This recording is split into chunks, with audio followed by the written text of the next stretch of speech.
The Constitution was made as a framework for the federal government of the United States of America.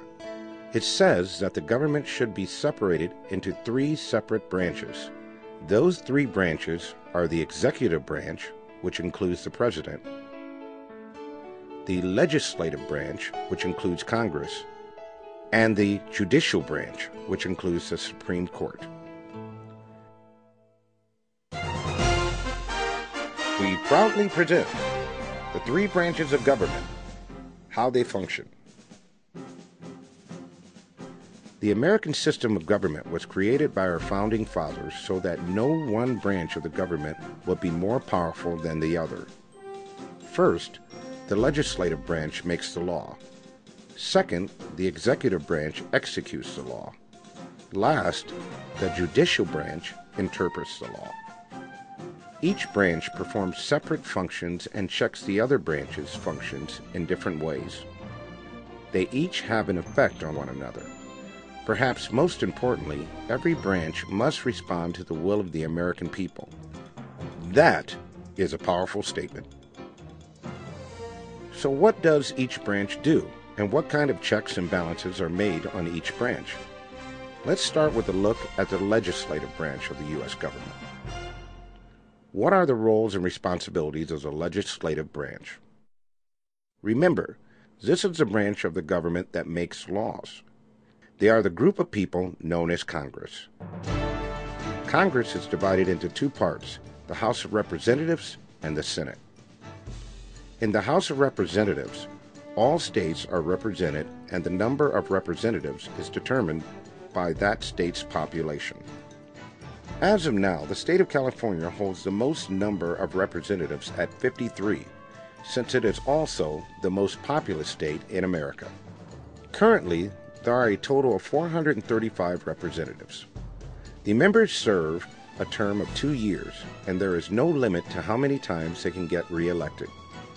Every 2 years, there is usually over 100 representatives running for re-election.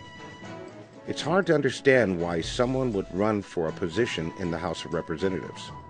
Some run because they feel like it is their civic duty, while others run in order to change a policy, and some run in hopes of stepping into a political position higher up. There are three requirements that a person must fulfill in order to run for election in the House of Representatives. And these requirements are found in the U.S. Constitution. You must be a minimum of 25 years old at the time of induction. You must be a resident of the state in which your district resides. You must have been a U.S. citizen for 7 years prior to induction. Now, these are just the technical requirements to be in the House of Representatives. Most candidates for Congress are well-respected and upstanding members within their communities. They usually have at least some political experience either on the local or state level. The Speaker of the House of Representatives is elected by the members of the House. Typically, the Speaker is the leader of the majority party and is the controlling officer of the chamber. The principal role of the House of Representatives is to submit national legislation that encompasses the entire country. They vote on revenue and tax laws. A bill must be approved by the Senate as well as the President of the United States in order for it to be carried out as a law. However, if the President declines or vetoes the bill, then Congress can resubmit it if they get at least 2/3 of the majority in both the Senate and the House of Representatives. Along with initiating bills, the House of Representatives can also impeach government officials if there is a reason to. The House can also choose the President if the Electoral College is stuck in a deadlock tie.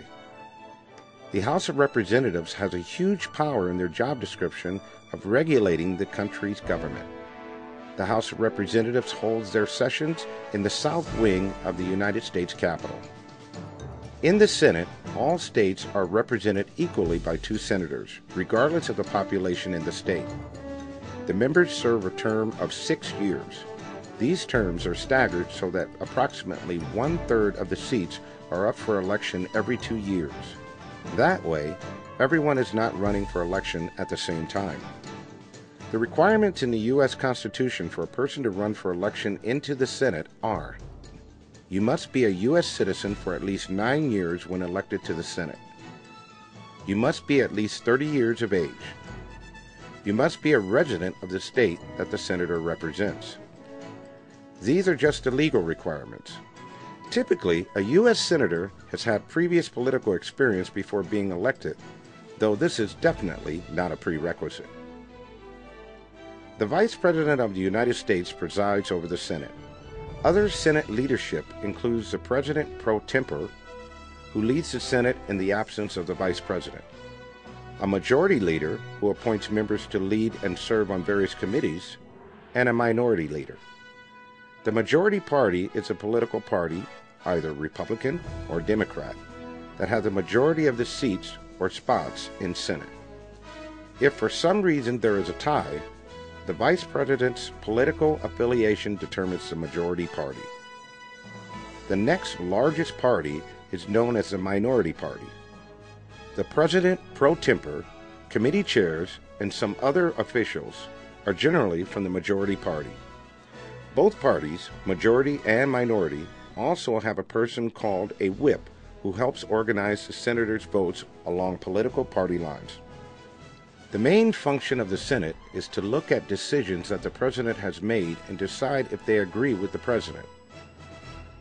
While the House of Representatives has the power to suggest impeachment of the President, Vice President, or civic officials, the Senate is the court once the impeachment goes to trial. With a 2/3 majority, the Senate can remove an official from office. The Senate also investigates matters of national interest. In the past, these matters have ranged from the Watergate break-in to organized crime to the Vietnam War. The President of the United States may be the one who negotiates treaties and agreements with other countries, but the Senate must approve them in order for them to take effect. The chamber of the United States Senate is located in the north wing of the Capitol, in Washington, D.C., the nation's capital. The Senate is commonly the more deliberative of the two chambers of Congress. A debate on the floor may go on indefinitely, or at least until every senator has said everything they want to say on an issue. Some seem to talk forever. This is called a filibuster, a delay from further action by debating a topic at length. The only way to end a filibuster is through a motion of cloture, which requires the vote of 60 senators. If truth be told, what are the major differences between a representative and a senator other than technical requirements? A senator votes whether or not to confirm the president's judicial nominees. United States representatives do not have this right or responsibility. House of Representatives can introduce bills that raise revenue, like tax bills. Senators are restricted from doing so. They are permitted to introduce other types of bills. However, the Senate is permitted to reject or make amendments to the representatives' bills. United States representatives are responsible for choosing the president in the event that the Electoral College is unable to provide a decision. The Senate does not take part in that. On the other hand, they may be called on to vote for a vice president if the electoral vote is tied. Representatives are expected to vote on whether or not to begin the impeachment process. The Senate holds trials for impeached public officials. A senator also has the power to vote